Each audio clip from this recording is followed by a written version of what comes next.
None other than the great, the magnificent, the wonderful, the public servant himself, Mayor Steve Benjamin.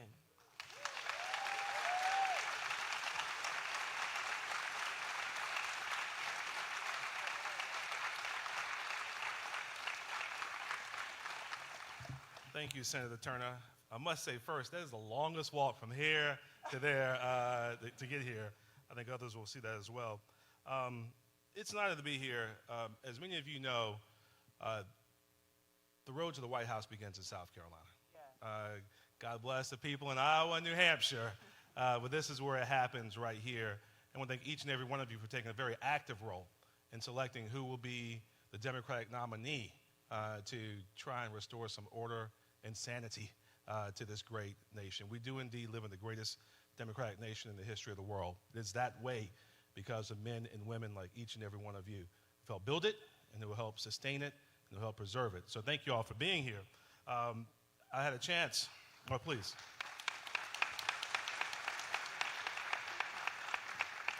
I've had a chance, and I would say I was excited to have a chance to review Senator Sanders' criminal justice plan, and then, of course, have a chance to talk to him about it. And it is exciting and aggressive, and it addresses the type of systemic change we need to see in our criminal justice system here in America. If we address the challenges affecting criminal justice, it will make our communities safer, and indeed, I believe, make our communities more prosperous as well. So I'm very excited about his discussion here today. I will say this today, sometimes it doesn't seem like a whole lot of real problems get solved in Washington, and that's why in Washington we need more mayors in Washington, and that's why you go deep into Senator Sanders' roots, and you will find the mayor of Burlington, Vermont, at the core of that, and his thoughtful, pragmatic, aggressive leadership has made a change all across this country. It is indeed a pleasure to be here. So many of the issues that we're talking about today, some of the issues that might seem new, some of the issues that seem to gather more people around them are not new for Bernie Sanders. He's been fighting the good fight for a very long time and always pushing and working hard for everyday, hardworking Americans. So it's my pleasure to welcome you here. For those of you who may be new to famously hot Columbia, South Carolina, it's like this all the time. So get used to it at least for a couple more weeks. Thank you, and so happy to be here with you. All right. Thank you, Senator. Thank you, Mayor. Y'all like it hot in South Carolina. All right, I want to bring up next. You know, I did forget to introduce myself. I wasn't trying to be. Thank you, Mayor, for introducing me. I just came up and got right to work. So I'm Senator Nina Turner. I'm a national co-chair for Senator Sanders' campaign, and it is indeed an honor to be here with you. And I'm starting to count South Carolina as my second home. Ohio is first, and South Carolina is second. 46 counties in this great state. We're going to touch them all. I want to bring another leader of this community. You know, I like for those of us who were elected or who serve right now to call it the elected ministry. Because I believe that you ought to love that you serve. I don't think that you can serve that you do not love and have a deep reverence for. And so those of us who have been blessed to serve in elected office, or those of us who serve in elected office, have to wear this thing really with honor, because we get to, for a temporary period of time, to hold the people's power. It is your power. And far too many elected leaders forget that this is your power. So I want to bring, I'm going to clap that up, yeah. I want to bring an elected leader who understands that this is your power. I want to bring none other than Representative Leon Howard. He represents the 76th District, and he is the chairman of the Medical, Military, Public, and Municipal Affairs Committee. Representative Howard.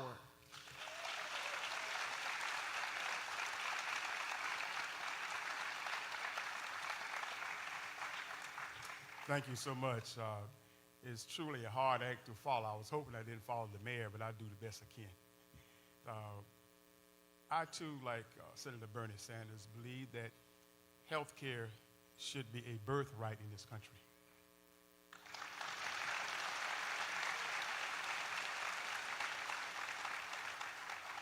It is truly disheartening when you see seniors have to choose between their medication and if they can pay some other bill. I think health care should be a birthright in this country, that seniors and any other citizen should not have to worry about adequate health care. I think everyone deserves adequate health care regardless of their socioeconomic background. I also like to call to your attention that 29203, where you're sitting today, is one of the highest, if not the highest, zip code in the country as relates to heart attacks, diabetes, amputation, and strokes. Ladies and gentlemen, that must change. We must continue. Thank you. We must continue to invest in community health centers for preventive maintenance and care as it relates to our citizens here in the state of South Carolina. Also, it is so unfortunate that a young person is told to go to college, get a 4-year degree, and when you graduate from college, you're a young person. But when you finish paying off your student debt, you're a senior. Come on. Something's wrong with that picture. Yes. I'm still paying off college debt. Talk about it. I think we must think about investing in vocational education as an alternate career path for young people who are not going to college. College is great, but college is not for everyone. We have to put more money in vocational education as an alternate career path for people who choose not to go to college, so they too can be productive and viable citizens, even if they does not have a 4-year degree. And that's why I'm supporting Senator Bernie Sanders. Here in 29203, our church was able to, with the help of Mayor Benjamin, Councilman Davis, and others, establish a senior center where seniors can come, have 2 meals a day for $3 if they have the $3. If they don't, we're being subsidized by the City of Columbia and other great leaders who help us with that center, because we don't want to see seniors go hungry.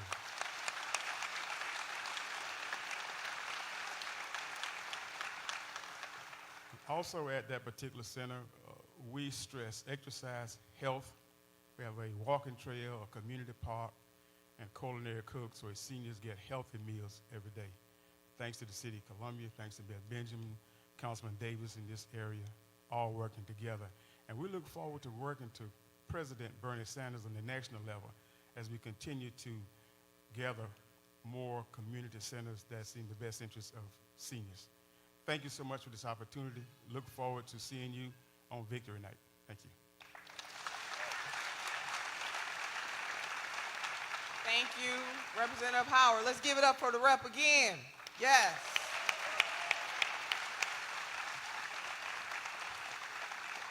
And thinking about the occasion, how fitting it is for us to bring up a native son of South Carolina to really help shape the mood as to why we are here and why the senator decided to come to South Carolina to unveil his criminal justice reform. You know, there's a saying in the African-American, well, not just in the African-American tradition, but in the Christian tradition, he or she without sin casts the first stone. And some of us have failings that are very public, and others of us are blessed to have our failings and not a whole lot of folks know. But how wonderful it is to have somebody who is willing to give a testimony about where they have come from, but where they are right now. And so we're going to bring up Brother Donald Gilliard. As I said before, a native son of South Carolina, and he is the Deputy Political Director of our South Carolina team, and he is going to give you a portion of his testimony in a legal justice system that is unjust in far too many ways, especially if you're black, and if you're brown, and if you're poor. Donald.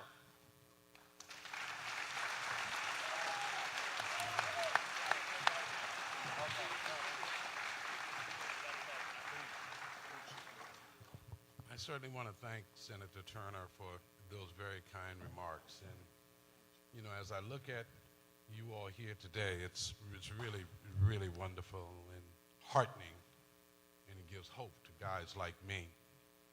It really does. It gives us hope because we're in it together.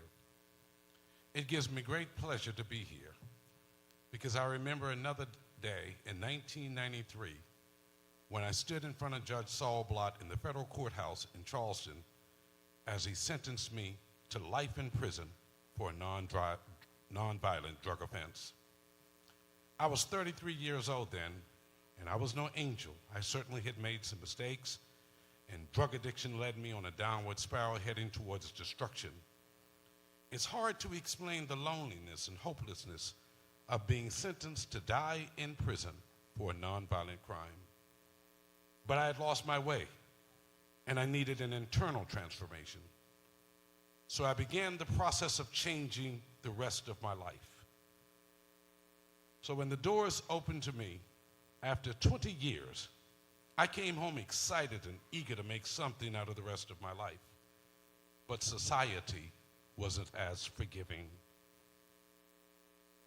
Eventually, I got a second chance to work in politics and never looked back. Today, ladies and gentlemen, today, I come to you as the South Carolina State Deputy Political Director for the Bernie Sanders campaign.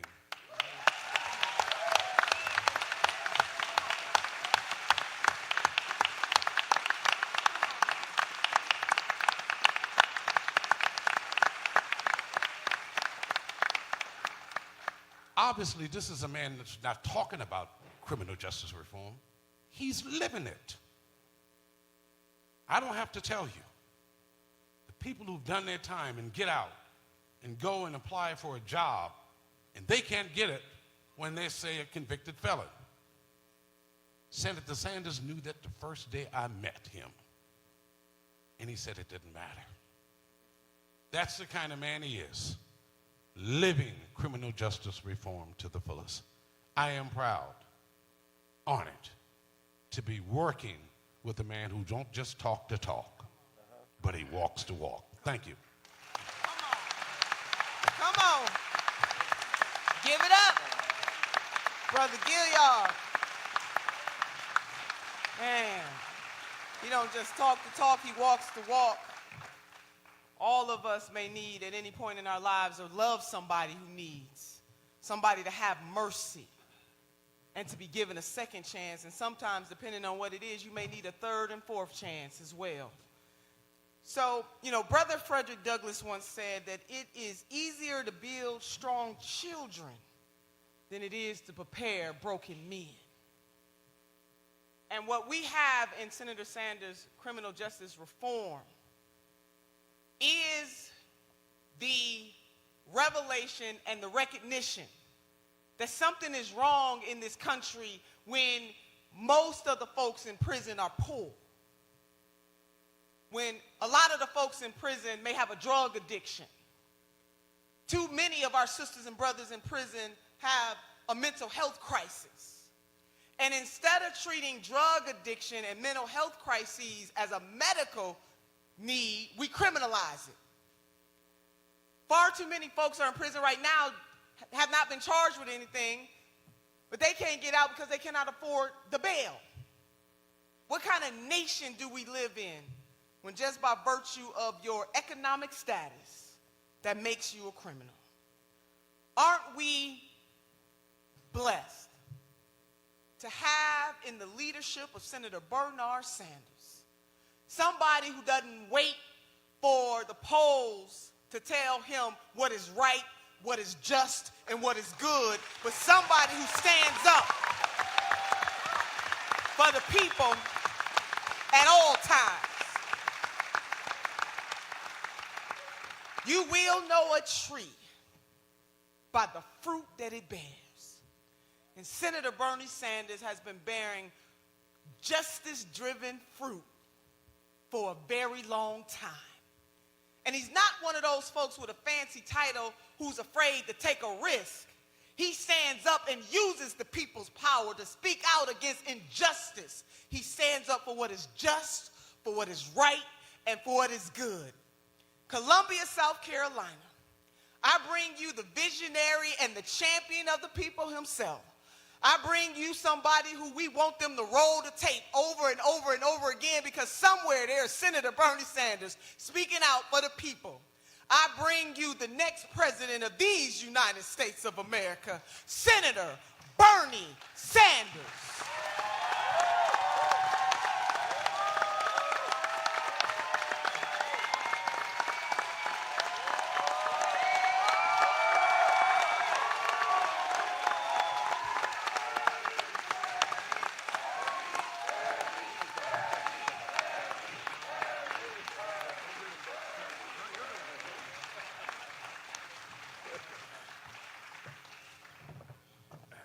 Thank you all very much for being here, and let me thank Senator Turner for the lovely introduction, and let me thank Donald Gilliard for his moving statement. Originally, I was going to come and give you a speech, but I'm getting bored by my own speeches. And I thought it would be more interesting and important that you had some people up here who knew about criminal justice from a legal perspective, who have experienced the criminal justice system.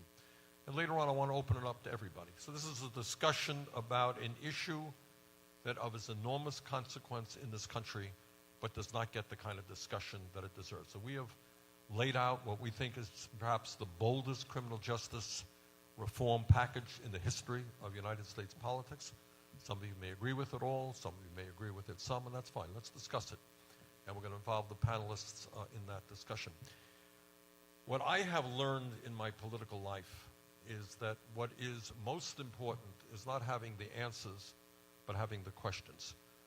And sometimes you ask questions which may seem to some to be dumb bunny questions. Why are you asking such a dumb question? But people don't ask those fundamental questions which need to be discussed. As Senator Turner mentioned, let me just start it off, and I want you all to be thinking about it, and I want our panelists who have all experience in one way or another on this issue. Here's a question. You don't see it much on the TV. You don't read about it in the papers. It's a very simple question. We are the wealthiest country in the history of the world. That's a fact. Yet we have more people in jail and in the criminal justice system on probation and on parole, by far, ain't even close, than any other major country on earth. I want you to think about it. China is a country 4 times our size. It is a communist, authoritarian country that does not tolerate dissent particularly well. 4 times our size, we have more people in jail than China does.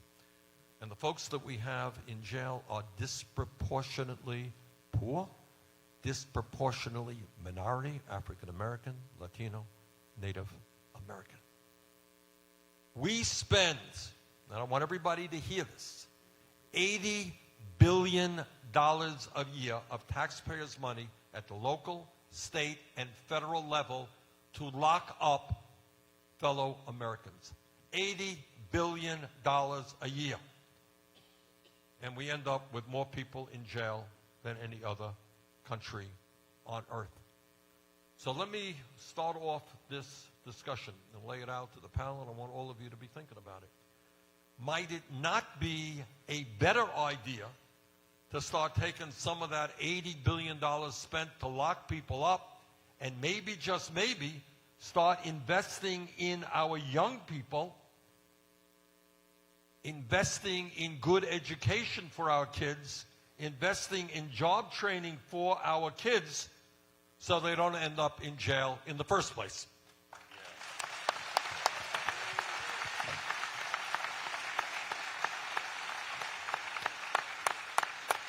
And then I want to add to that the issue of what happens to people who serve time, do their time in jail. What happens when they get out of jail? Do they have the education? Do they have the income? Do they have the jobs? Do they have the housing that they need to get their feet on the ground so they don't fall into the same environment which got them into jail in the first place, or rather allows them to integrate themselves into civil society and become good citizens? Why do we have such a high rate of recidivism, people who leave jail and end up coming back into jail? So let me start with that question. We have more people in jail than any other country on earth. We're spending $80 billion a year. Can we invest that money in better ways than we currently do to keep people out of jail and to make sure that if they are in jail, when they come out, they don't go back into it? Who wants to start on that? Phil, introduce yourself and Good tell us afternoon. your experience and so forth. Good afternoon, everybody. Good afternoon. That's for y'all. Y'all, everybody. You all are everybody. My name is Philip Agnew. I'm a national surrogate for the Sanders campaign. And I come to this movement to elect Bernie Sanders from an organizing background. In 2012, after the murder of Trayvon Martin, I co-founded an organization in Florida called the Dream Defenders. And our work for the better part of 7 years has been to loosen the grip of prisons in the state of Florida. We are a state that until last year, 1.4 million people did not have the right to vote because they had a felony conviction in the state of Florida and were barred from ever being able to vote again. And last year, we were able to pass a ballot amendment to reverse that. And so we know, and that work was done under the leadership of formerly incarcerated people across the state of Florida, and so we were following their leadership. To your question, if you are a community organization or a community organizer, you know this. What is the number one way to stop youth violence? It's not a science to it. It's give young people something to do. You give them something to do. You give them jobs. You let them come into your home and play Fortnite all day. You give them something to do to occupy their time. And so why do we have more prisons and more people in prison than any other nation? Is because our economy creates mass inequality. And so what do you do with people who cannot get jobs, people who you have not trained? You house them. We are home in the state of Florida to the largest private prison company in the world, the GEO Group, right? This company is making billions and billions of dollars. That $80 billion that the senator is talking about doesn't just go anywhere. It goes into the pockets of private prison companies. And so when we say we want to end private prisons, we're talking about a massive disinvestment in a flourishing industry that has boomed in the last 30 years across this country, in South Carolina, across the South, and in Florida. And we're talking about putting that money into community services. It's not a science. Give people a job.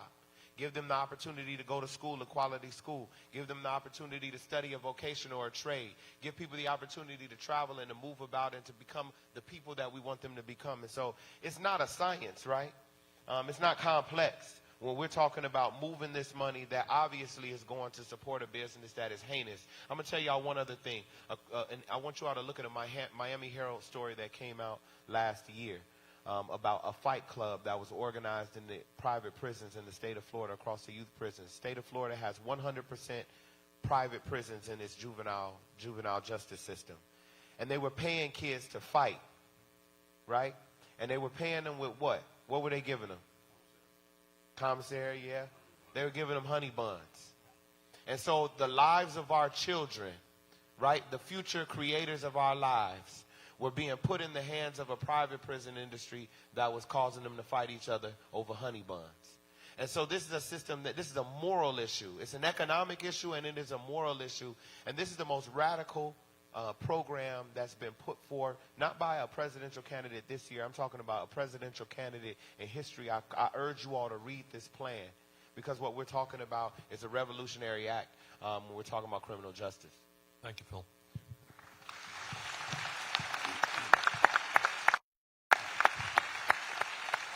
All right, let's stay on this issue for a moment because at the end of the day, there are a lot of issues out there. This is maybe the most.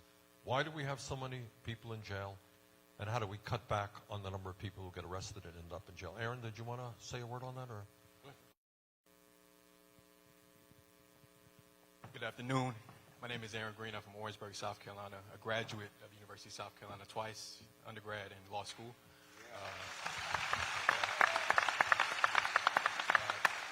Glad to be here. I guess the reason I'm here, I work with the Right to Vote movement, which came out of the Jailhouse Lawyer Speaks, which is a prisoner-led movement. I work with Amani Swari, who's a national spokesperson. We pretty much are led by those that are incarcerated. You know, we communicate with them through Aaron, mail. hold that mic a little bit closer to your mouth. We communicate with them via mail and other things of that sort, and we advocate with them on the outside. So when we talk about this issue, before I go into it, I think we have to talk about South Carolina. We have to talk about August 21st. August 21st is the one-year anniversary of the National Prison Strike. The National Prison Strike started in South Carolina after the Lee County Massacre. The Lee County Massacre, where 7 people were killed, 20 were injured. From what I understood, it went on for 8 hours. Prisoners were stacking bodies, begging the state to intervene. No one intervened. So people say 7 people died. I say 7 people bled to death. Similar to what we had in Attica. And out of that crisis, you had 10 demands, 34 states. You had prisoners from 34 states, and even it reached Palestine, pushing 10 demands. And I'm so glad to see that. I'm looking at the demands now, and many of the demands are in Senator Sanders' bill proposal. So this is powerful, not only because it addresses the issues, but it is connecting to those that are incarcerated. These issues have not just started. They relate back to Attica. They relate back to the beginning. And we ask the question, why is this going on? I have to go back to South Carolina, the capital of slavery. One of the capitals of convict leasing. One of the capitals around the country in regards to one of the worst criminal justice systems. You're seeing the connection. The connection is to slavery. The 13th Amendment did not end slavery for everybody.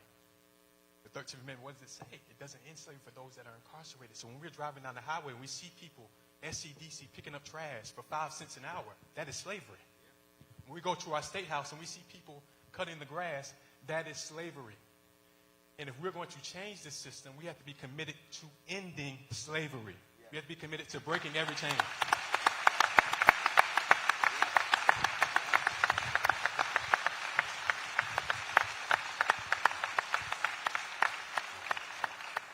I had an opportunity to read Senator Sanders' proposal on criminal justice reform, and it was just simply remarkable. And what I like, Senator, is that you are not afraid to take on issues with principles and morals, regardless of who think it's popular or not.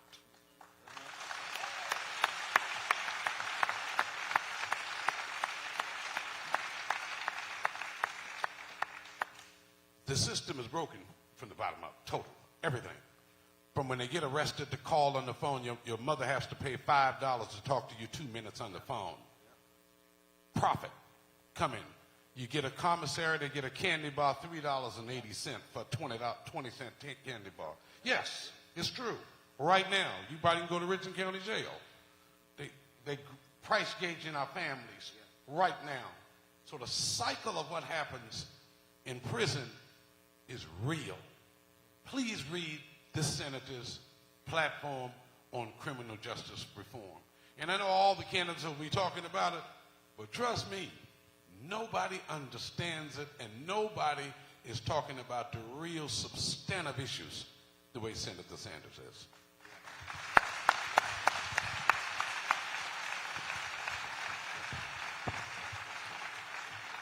Good evening, ladies and gentlemen. My name is Wendell Gilliard. I'm a representative from District 111, Charleston, South Carolina. Protocol. First, I want to thank the mayor for having this here today. And I saw one of the greatest lawmakers, this guy here. He champions prison reform. He just walked in. This is his district, Representative Hart. He is in the building. Let's give him a big round of applause, please.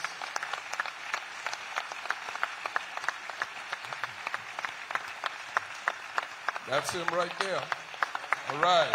Our good friend, strong representative, champion. I call him a trailblazer. Nevertheless, people, this issue here for me is near and dear to my heart. Because when we talk about prison reform, you're talking about my friends that I grew up with. You're talking about people in my family that I held in my arms. When the senator asked me to sit here and talk about this, he gave me a stiff eye because he could sense something in me. This is how long we've known each other, for many years. That maybe Representative Gilliard didn't want to do this.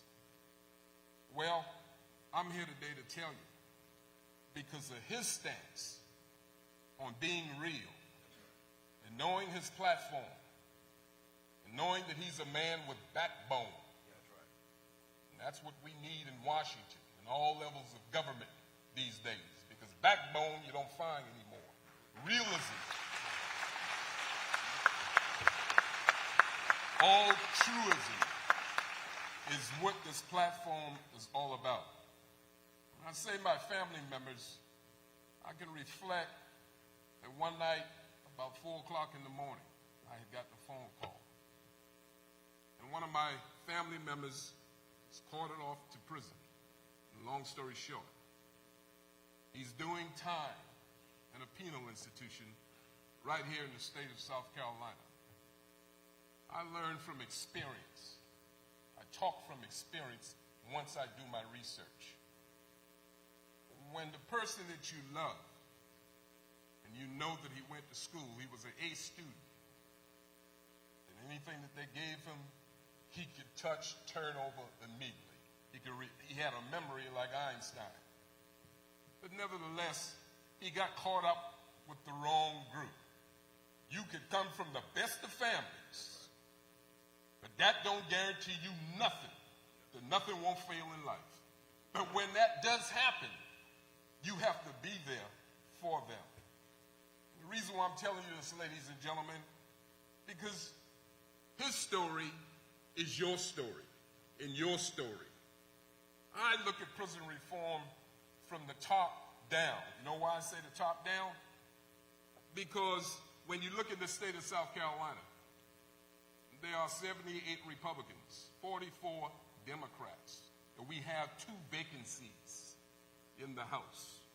Talking about the House side. This is a nation of laws. If you don't get behind the right people, then we're just, like they say in South Carolina, you're just whistling Dixie. You got to get with people that has vision, has the boldness and the courage. Now, Bernie Sanders' prison reform ship has left the port. Everybody wants to duplicate it. It's about change. It's about boldness. What I'm here today to tell you, ladies and gentlemen,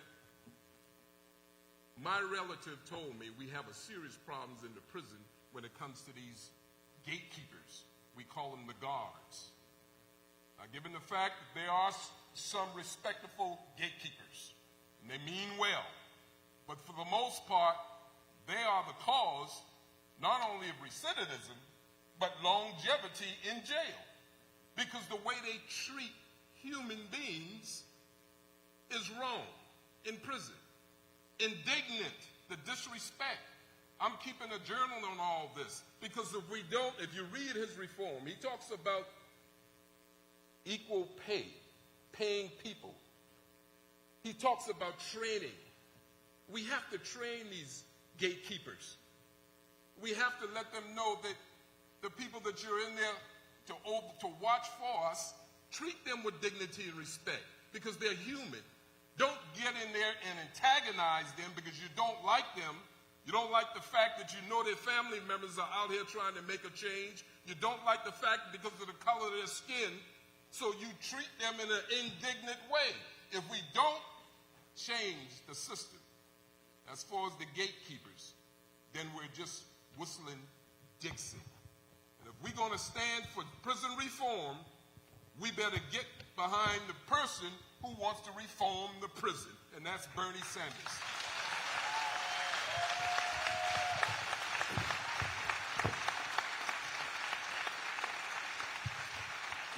My name is Terry Alexander, Representative Terry Alexander. I'm from Florence. I've been a supporter of Senator Sanders last 4 years when no one knew who he were but those who supported him on the front end. And when I was so happy and excited to hear that he was coming to finish what he started in 2016.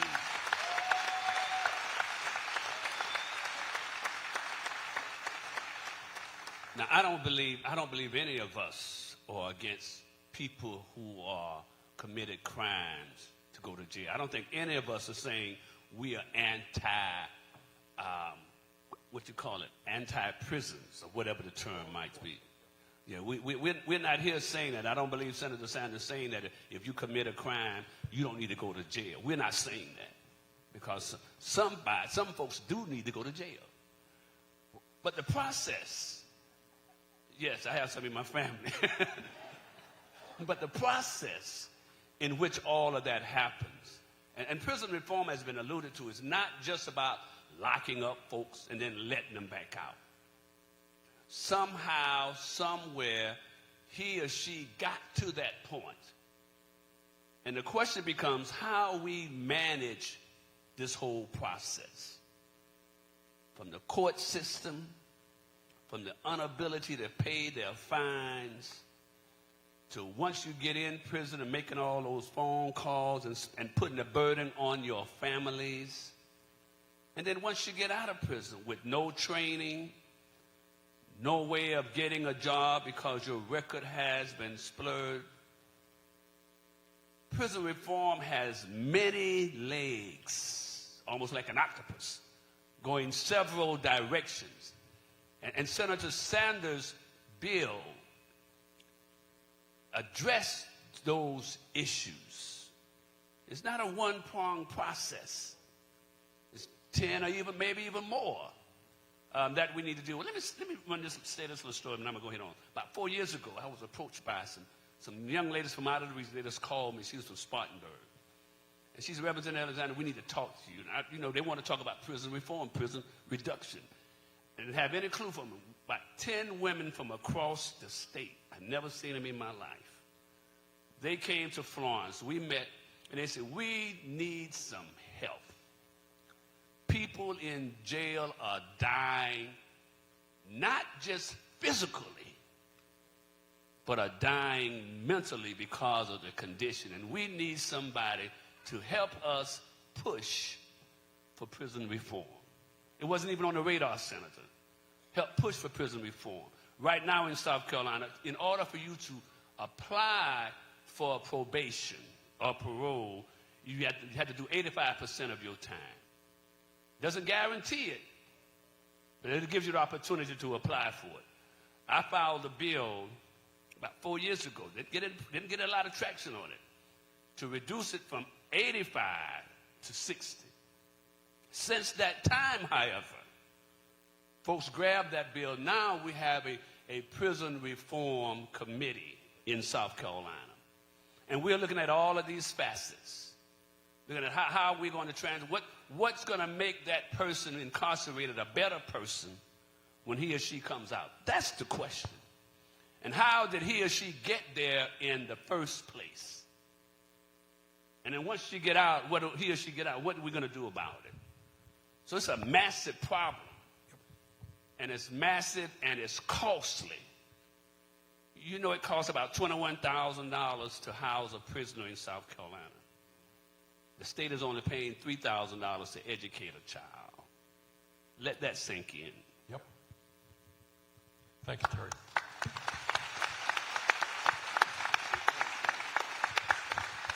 Donald, I'd like to get back to you if I could, in this sense. You are the expert here in terms of what it is like. And it's hard for me. I'll tell you a personal experience. I was in California. My wife and I were in California last year. And we went to a function sponsored by an anti-capital punishment organization. And by the way, this bill is very clear. I am anti-capital punishment, period. All right,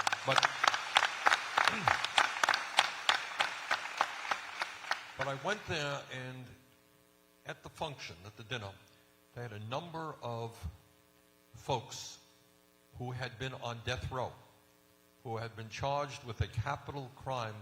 It turned out that they were innocent. And I'm looking at these people, and I cannot believe what they had gone through. Think for a moment what it must be like to be sentenced to death for a crime you didn't commit, or even if you did commit some crime, to be sentenced to death. What is it like? And then I want you to add to that, Donald, what is the impact on the kids? You know, sometimes we say it's just on the prisoner, and obviously it is. But the prisoner may have a wife or children. How does this impact the whole family? Can you say a word on that? Yeah, I'm really glad that you asked that question. Senator, I stayed in 20 years, but I was actually sentenced to die there. I had a Federal life sentence is life. You all know that. You don't get out there till you die. There's no parole in the federal system. Senator, you're aware of that. And so what we started to do in that system is work with the young guys coming in. We worked to start, we felt guys were coming back. So we went to the wardens and we said, listen, let us start a program where we start working with these guys. You, the prisoners, took the initiative. Yes, we went to the warden. We said, these young guys are coming back. Whatever system y'all got going on, you all got to let us get them as they get off the bus. Start a new program. We started the Save Ourselves program in there because we said the system y'all got wasn't working. And they allowed us to do that, and that's how we started the Save Ourselves programs, got those guys doing positive things. Because some of these young guys are very talented there. You know, the young people are into the music, the rap music. Trust me, there are guys in there that's better than the ones who's making millions right now. They're in prison. It's talent. God gives us all unique talents. But Senator, it's something deep down inside. Because I honestly, personally said that if I were going to die in here, I was going to make a difference. I was going to change somebody's life. Had no idea that God would open a door where I would actually get a chance to go back to court. And when I went back to court, 20 years later, there were 2 retired prison officials that flew from Alabama to Charleston, South Carolina, to speak to the federal judge on my behalf. They had been there for decades with me at the prison. They had seen me tutoring and working with the inmates, and they wanted the judge to know, listen, we don't know what happened when you sentenced him, but this is what happened when he came here in terms of helping us. But the system, Senator, right now, the inmates are doing a letter writing campaign to their families for you. Because I told them.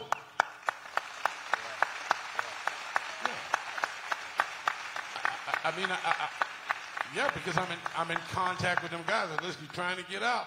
Senator Sanders might put on the bill to get parole back into the federal system. These guys need hope. That's right.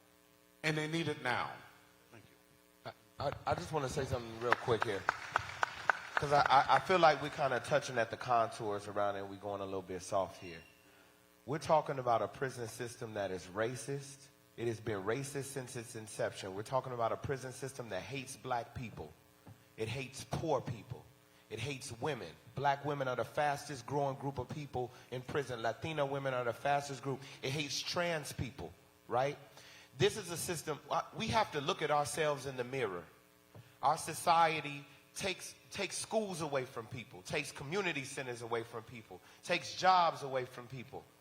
You take everything that a human being needs to survive in this world and you rob them of it. And then you say, because we're going to judge you by your worst day, we're going to throw you in jail. I'm actually a person who doesn't believe that jail, if you have a hammer, everything looks like a nail, and we've been hammering people. We've been hammering people for generations. This is an inhumane system. It's rotten to the very core. And nothing short than a radical plan is going to begin to change this system. I want y'all to understand what's going on behind bars with people, right? Because you think of prison, you think of somebody who's a murderer, a rapist. But that's not the majority of people we're talking about. We're talking about millions of people who have made a mistake of trying to do better in their life. The things that these young kids is doing on the corner, right, are things that we applaud billionaire businessmen for doing, right? We say, oh, look at,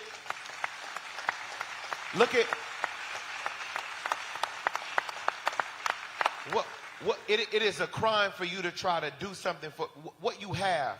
You're in the mud, you're in the muck, you're in the mire, and you try to grab a hold of something and advance yourself. And we say, no, you're a criminal. And you're labeled with that for the rest of your life. I'm getting a little heated because we every single day we say to a billionaire who took a business and you completely destroyed Detroit or Akron or Canton or South Carolina and you moved your business somewhere else, and we say that's perfectly fine, right? Right? We don't say that that's savagery. We don't say that that's callous. We don't say that that's evil. We don't say that that's inhumane, right? It is criminal activity to divest from a community in the way businesses are doing. And so we are, as a society, we've got to face ourselves and say, what kind of society? We judge a society by what it does to the least of these, the youngest of these, the worst of these. And what are we doing to our people but throwing them away? There's nothing good that happens in prison. I don't care how many videos come out and show you some teaching program or how good the jail is. If you're at the bottom of a hole, it doesn't matter if it's roses at the bottom of the hole. It don't matter if it's a little bit of water at the bottom of the hole. You're still at the bottom of a hole. And so we can't believe, we cannot settle for small half measures. This is a crisis. And as a developed nation, as they say, a civilized nation, as they say, how can we sit by and let women, thousands of women, kids, people who are just looking for a better life, starve, be in the cold, be in wrapped? Y'all got to understand, this is not just a policy on paper. This is something that's going to transform people's lives, and it's something that we need now. We needed it yesterday, but we got it today. I want to thank you, Phil.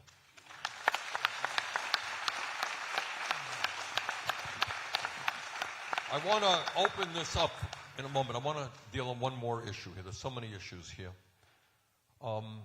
Do people in the audience have personal experience or family members or friends with the criminal justice system? Anybody want to raise your hand and talk about that a little bit? Okay. One of the outrages that is currently existing in this dysfunctional system is we got 500,000 people in jail who cannot afford cash bail. Okay? They're sitting behind bars, not having been convicted of anything. Thoughts on that? Anybody in the audience know that? Have experience with that? Or see friends with that? Yes, ma'am. Can we get her? There's a mic. Terry, thanks. I mean, my birth father is a drug addict, and every time he goes back to jail, the cash bail gets higher and higher to the point where it's about $5,000 for his current release, and it started off at about $400, and it's increased every single time since his arrest, and it feels like it's a hole he can't get himself out of. So he's been sitting in prison for the last 6 months because he can't afford it. Is this before the trial, or has he been? This is before the trial. He has yet to have been seen at all. I'm sorry, your name is? Hannah. All right. What Hannah just said, correct me if I'm right, Hannah, is your birth father has been in jail for 6 months, not having been convicted of a particular crime at this instance. He just has a drug crime of possession of marijuana, but his cash bail is $5,000, and that's with the bail's bondsman and everything. Right. Okay. All right. Anybody else want to talk about that issue? Because what we're talking about here is a debtor's prison. Do I see a hand? Anybody else want to add to that? Anybody on the panel want to say a word on that? Just to be clear, he's in jail for marijuana, where you can go to a state right now and get it from a store or order it from an app. Right. All right. I want to broaden the issue now. Donald, you can speak to it. Anybody else can speak to it. What happens to a family? We got 2 points I want to make. We're talking about 2 million people in jail, but you're talking about 5 or 6 million people in total in jail, on probation, on parole. What is this business? And I think many Americans will have a hard time understanding paying for the privilege of being on probation. You understand what I'm saying here? Yeah. All right. I couldn't believe, sometimes you don't even believe what you hear in here. All right, Aaron or Donald or anybody else want to jump in on that? Donald? On your Medicare for All, Senator. Pardon me? Now, on your Medicare for All with prisons, now what they do when you're in the jail and you're sick, if you got to go to the doctor, they charge that to you. So if somebody sends you some money, it gets deducted that you went for a stomach ache or a headache. They take that out of any money All right. you get. I served my time. I'm out on probation. Yes. All right. Explain what it costs me now for the privilege of being on probation. I don't know. Terry, do you want to? All right. I think people don't understand this. That's why I say that there's so many legs to this whole prison reform piece here. You know, if I'm out on probation or parole, I have to pay monthly. Yes. Plus processing fee. Plus processing fee. Every time I go to probation or parole officer, I have to pay. Already served my time. Already given the government what they say I deserved. And once I get out of prison, I am still paying. But now, mind you, I can't get a job. And if I miss a payment, I go back to jail. All right, Terry, that is so incredible. Everybody hear what Terry said? And the process All right, you're starts over. poor, you end up in jail. Right. You do your time, you get out of jail. You now have to pay a fee every month while you're on probation. You are still poor, hard to find a job because you have a criminal record. You don't pay the fee. What happens? Go back to jail. And Everybody the hear process that? starts all over again. All right, you want to talk about dysfunctionality and an irrational system? That's the definition of it. They are getting rich off the poor. Isn't that something? They're getting rich off the least of these. The UN said there's an epidemic with the prison system here in this country. An epidemic. So why aren't we treating it like a health issue? Because in essence, that's what it is. It's a health issue. It messes with your mind, it messes with your body, it messes with your family. It's a process to destroy people's lives. And it is working. And it is costing you, and it is costing me every day to keep a prison locked up because he or she can't make bail. And ladies and gentlemen, right quick, we do have another champion as far as prison reform in here, Representative Dr. Pastor Thigpen. Stand up. Let's give him a big round of applause, ladies and gentlemen. He's our friend and a champion. All right.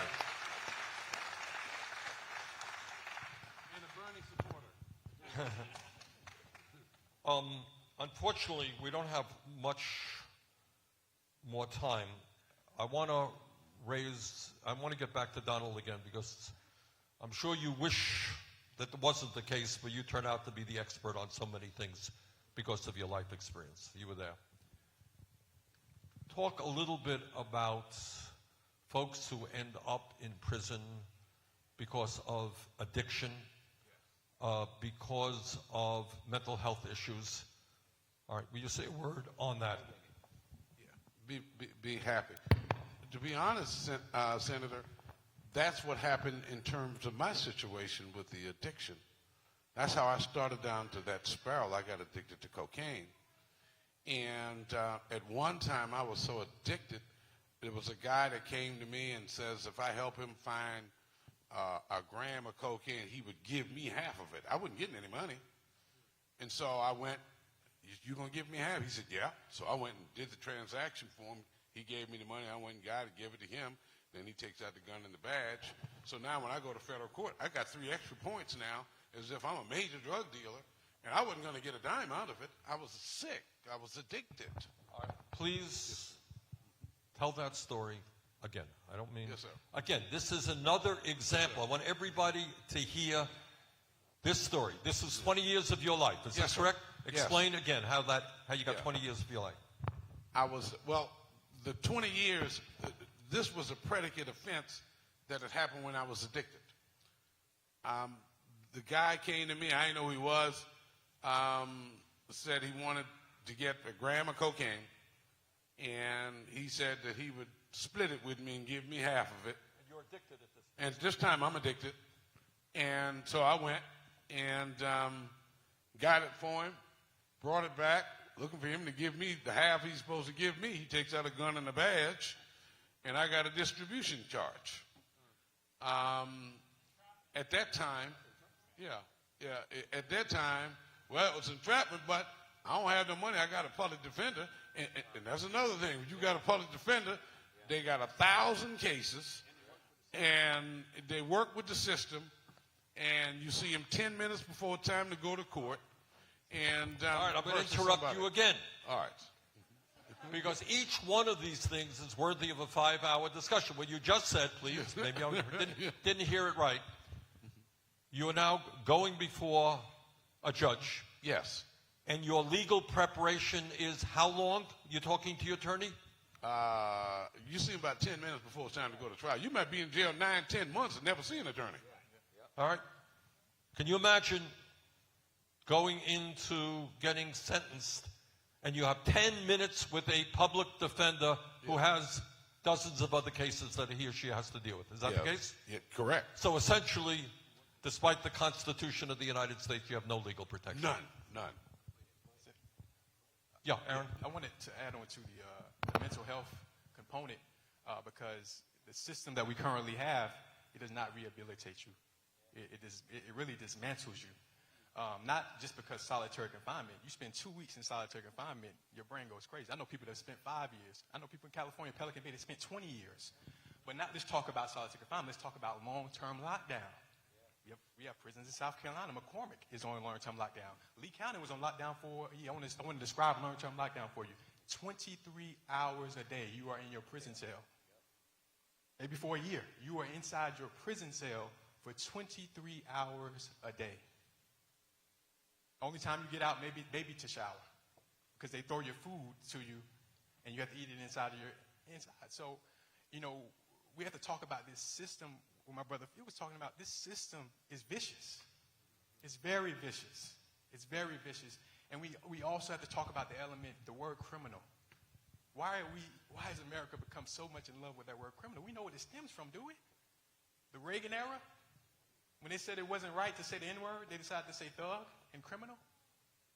But we realize in America, slavery, did slave masters go to prison?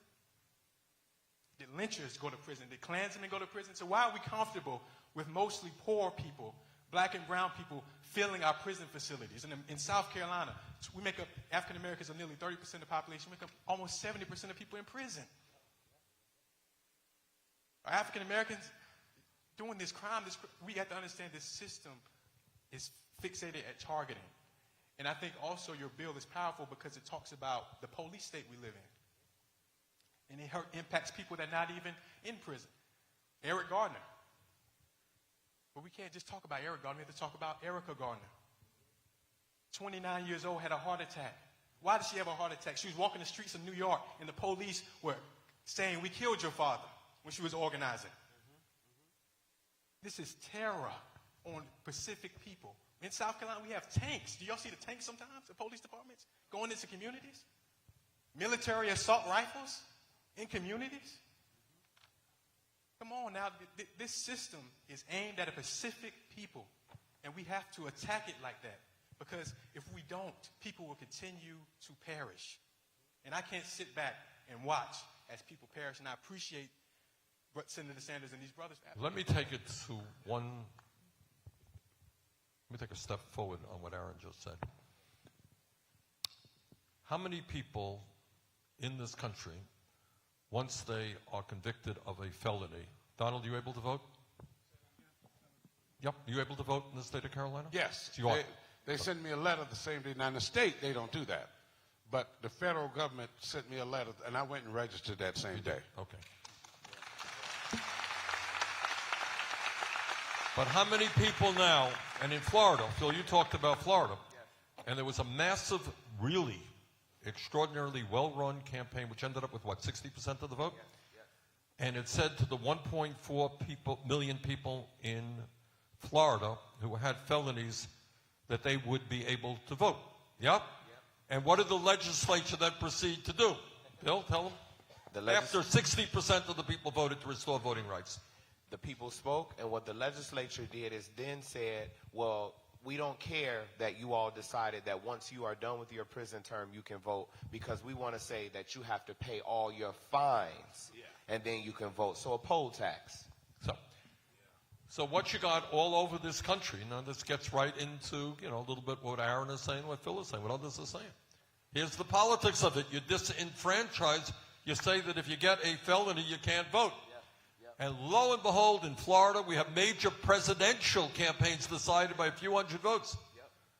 And hundreds and hundreds and hundreds of thousands of people unable to vote in those elections. Terry? Let me share one little tidbit about this whole system and the cost that is being placed on poor folk. I do a lot of expungement workshops in South Carolina, in Florence. I've been doing it now for about 10 years. Do you realize that if you get arrested for a crime and the charges are dropped, do you realize that crime still stays on your record? And it costs you over $300 just to remove that crime that has been discharged by the courts. All right. Terry, say that again. Because this, again, is, the average person says, wait a minute. Right. The crime was discharged. The crime was discharged. The crime was dropped. But it stays on your record. It stays on your record. And the only way you can get that off, well, I'll tell you another way. The only way you can get that off, you have to pay to clean up a record that you was charged for that was illegal by the law in some form or fashion. Now, we have a law in South Carolina. Our solicitors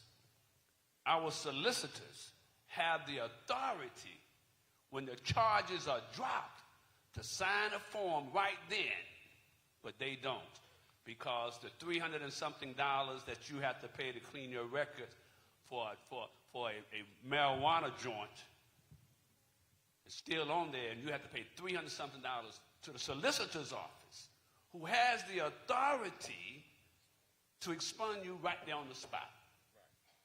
It's a vicious system on the poor. All right. This has been, to my mind, an extraordinary and moving discussion. And obviously, frankly, we've just touched the surface. And I think, as Terry said in the beginning, this is a multi-pronged issue. But at the end of the day, what it is dealing with a barbaric and dysfunctional criminal justice system which has very, very little to do with justice. Okay. And it has a lot to do with a lot of things, and you heard some of what it has to do. Justice happens not to be one of the things that has to do it. All right. So we have an enormous amount of work. I want to thank all of the panelists for their contribution to this discussion. I want to thank all of you for being here.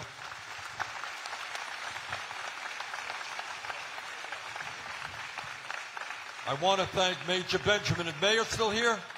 Mr. Mayor, he left. All right, I apologize for not thanking him earlier. And thank all of you. As I think you can see, this is an issue of such significance and such volatility that we need to bring it out in the open, and we need to discuss it, and I think we made a good start today. So thank you all very much. Panelists, thank you so much.